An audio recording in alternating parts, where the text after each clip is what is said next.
My son screamed, "Dad, help!" I sprinted out of the cabin and froze. Two men in black uniforms were twisting his arms, shoving him toward a golf cart flashing fake siren lights. Their badges looked shiny but wrong. Karen stood smirking, arms crossed. "He broke HOA rules," she hissed. My blood boiled. Then a black SUV screeched up, and a woman stepped out, flashing a real badge. Her voice cut through the chaos. "Release him! I'm the district attorney, and that's my son." There was a reason I built my cabin out here, tucked between towering pines and the quiet hum of the forest. Life on the edge of the woods felt like freedom, away from the concrete order of the HOA neighborhood. My mornings began with the smell of pine resin and the crackle of a fire, not the screech of leaf blowers and barking HOA rules. Marcus loved it too, 16 years old and already drawn to the wild. He'd walk the trail home from school, backpack slung over his shoulder, kicking through leaves as if the forest itself welcomed him. I taught him that this land didn't belong to anyone, not in the way fences and bylaws tried to pretend. The trees were older than the houses, the earth older than any board's signature. Out here we belonged. At least that's how it felt before Karen showed up. Karen wasn't just a neighbor, she was a force. Platinum blonde hair lacquered into place, sunglasses big enough to cover half her face, and a voice so sharp it could slice through steel. She carried herself like the HOA had knighted her queen, and everyone else was a subject under her rule. She didn't travel alone either. Greg, the treasurer, followed her like a shadow, always with his phone in hand, smirking as though recording people was his favorite hobby. Then there was Denise, clipboard clutched to her chest, scribbling furiously whenever Karen opened her mouth, as if Karen's words were scripture. Together they roamed the streets, patrolling the neighborhood not out of duty, but hunger for control, for power, for domination. And lately their eyes had turned toward us. It started on a Friday evening when the sun bled orange through the treetops. I was stacking wood beside the cabin, sweat on my brow, when I heard Karen's heels clicking down the gravel drive. Greg trailed behind, phone already raised, while Denise scribbled before they'd even spoken. Karen stopped 10 feet away, planting her hands on her hips. "Your son has been cutting across HOA property again," she declared, her tone sharp enough to sting. I leaned on the axe handle, wiping my hands across my jeans. "He walks the trail, Karen. It's public land." Greg chuckled low, zooming in on my face with his camera. "You really think you're above the community rules?" Denise's pen scratched like a rat's claws. "Reports are piling up," she muttered. "You'll be fined." My jaw tightened. "He's 16, I said evenly. "He's walking home. That's not trespassing." Karen tilted her head, lips curling into a smile that didn't reach her eyes. "This is HOA property now. Everything inside our boundaries is ours to govern. If your boy doesn't respect that, we'll handle it ourselves." My chest tightened at the way she said it, like a threat, disguised as a neighborly warning. I felt the heat rising in me, but I forced my voice to stay calm. "You don't have authority out here. You can't just claim the woods because you built fences nearby." Greg edged closer, phone practically shoved in my face. "Careful," he sneered. "You're being documented."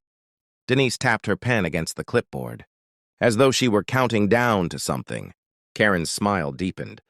"Oh, we have ways of making people comply." Marcus stepped out of the trees just then, backpack still hanging from one shoulder, sweat shining on his forehead from the walk. His face tensed when he saw them, eyes flicking from Karen to me. "What do they want now?" he asked, his voice uneasy. I forced a half smile, trying to shield him from the venom of their words. "Nothing important," I said, though my stomach churned with unease. Karen adjusted her sunglasses and gave Marcus a long, cold look before turning back toward the road. Her entourage followed, Greg lowering his phone only when she did, Denise still scribbling like a court reporter.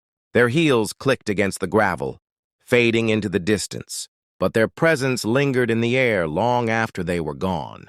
And in the pit of my chest, I knew this wasn't the end of it. The first wave of their attacks came through paper, brightly printed HOA notices stuffed into my mailbox, stamped with urgent in red ink, demanding payment for violations that didn't exist. "Unauthorized landscaping," one read, as if the forest around my cabin was a lawn I should manicure. Another accused me of non-compliant exterior structures, pointing to my cabin's wood siding. which apparently didn't match their sterile vinyl homes. At first, I laughed at the absurdity. But the notices kept coming, each one more aggressive. Each one threatening escalating fines. It wasn't just paper, it was pressure. The slow tightening of a noose around my family's neck. The gossip came next. Denise had a talent for whispers that spread like wildfire. Suddenly, neighbors who once waved to Marcus now pulled their kids inside when he walked past. At the grocery store, I overheard someone mutter, "That boy's trouble." Greg fueled the fire online, uploading videos of me chopping wood. Captioned, "Angry outsider refuses to obey HOA rules." Strangers who had never set foot near my cabin commented like they knew my life, calling me reckless, dangerous, unfit.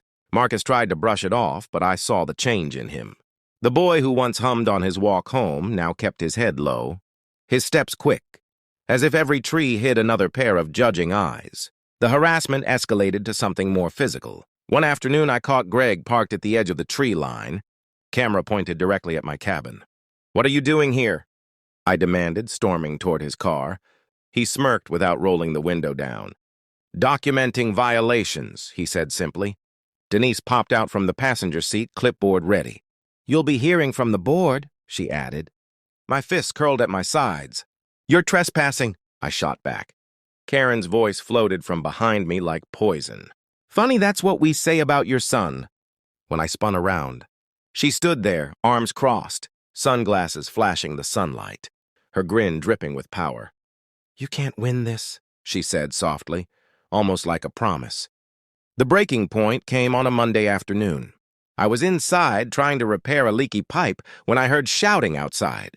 Marcus's voice, high and panicked. "Dad! Dad, help!" I dropped my tools and ran, heart hammering in my chest. There they were, 2 men in black uniforms gripping his arms, twisting them behind his back. Their badges looked polished at first glance, but up close the details were wrong, the stitching on their patches cheap. They shoved Marcus toward a golf cart retrofitted with flashing lights, as if they thought a siren could make them real. My blood turned to fire. "Let him go," I roared, sprinting toward them. Karen stepped out from behind the fake officers, smiling with cruel satisfaction. "He was warned," she said flatly. "Cross HOA land again and there are consequences. Consider this enforcement." Marcus struggled, tears brimming in his eyes. "Dad, I didn't do anything," he cried. My chest ached hearing his voice break like that. I glared at the men. "You're not cops. You have no right." One of them barked back, "Interfere and you'll be arrested too." Greg appeared with his phone raised, filming like it was a spectacle. "This is all being documented," he smirked. Denise scribbled wildly, whispering to herself as if recording every breath. I wanted to tear Marcus free, but Karen leaned close, her perfume sharp and suffocating. "This is what happens when you challenge the HOA," she whispered in my ear. My fists shook, every muscle screaming to fight back. But the trap was too perfectly laid. They wanted me to lash out to give them the proof they could twist into a crime. My boy's face twisted in pain as they shoved him again toward the cart. My throat burned with rage, my body frozen between fury and fear. Marcus's body jerked when the men finally loosened their grip, and he stumbled straight into my arms. His chest heaved with shallow breaths, his face pale with fear. But his mother stood in front of us like an unshakable wall. She was calm, deadly calm, the kind of calm that makes predators back away. "Release him now," she said again, her badge gleaming in the sun. Karen's lips trembled, but she tried to hold her ground. "This is HOA jurisdiction," she stammered, forcing authority into her tone. The DA didn't flinch, her eyes cut sharper than knives. "Impersonating law enforcement is a felony." "And you just laid your hands on my son." The uniforms glanced at each other, panic flickering in their eyes. But Karen hissed at them to stand firm. "Don't listen to her, she's bluffing," she barked, though her voice cracked at the edges. Greg's phone wavered in his grip, suddenly less steady as he realized what was happening. Denise stopped scribbling mid-sentence, her pen hanging useless in her hand. My heart slammed in my chest as I clutched Marcus tighter, watching the cracks form in their so-called authority. The DA stepped closer, her heels striking the pavement like a gavel. "One phone call from me," she said softly, "and this entire sham of a task force will rot in a cell." The silence that followed was suffocating. Karen lunged forward, desperation spilling from her voice. This community is ours. We decide what happens here, not some outsider in a suit. Her words echoed, brittle and hollow like glass about to shatter. The DA tilted her head slowly, almost pitying her. You think bylaws make you untouchable? The law doesn't bend for your power trips. Marcus gripped my hand tighter, his nails digging into my skin as we both stood frozen between fury and disbelief. Greg lowered his phone completely now, the smirk wiped off his face. Denise's hand shook so badly the clipboard rattled against her chest. For the first time, Karen's army looked like what they were. Weak, frightened, exposed. Then came the real sirens, growing louder in the distance, a sound that made my lungs finally loosen. The fake cops' faces drained of color, their bravado slipping away with each wail that cut through the trees. When the sheriff's deputies arrived, the scene transformed instantly. The real uniforms dwarfed the imposters, stripping their badges, tearing the patches from their sleeves. Greg tried to mumble that he was just a witness, his phone held up like a shield. Denise claimed she was only taking notes, her words trembling as the clipboard finally slipped from her grasp. Karen's face contorted between rage and fear, her empire collapsing around her heels. I held Marcus close, feeling his heartbeat slowly steady against me. But I couldn't shake the weight pressing on my chest. The neighbors had gathered quietly, faces peeking from behind curtains, whispers darting through the air. For years, Karen ruled through intimidation, and now they watched as her power crumbled in broad daylight. Yet even as the fake cops were led away, even as Greg and Denise shrank into silence, I saw the fire still burning in Karen's eyes. She wasn't finished. Humiliation might break some people, but for Karen, it was gasoline on a dying flame. I knew she'd come back. I knew this war was far from over. So tell me, do you think Karen's finally done?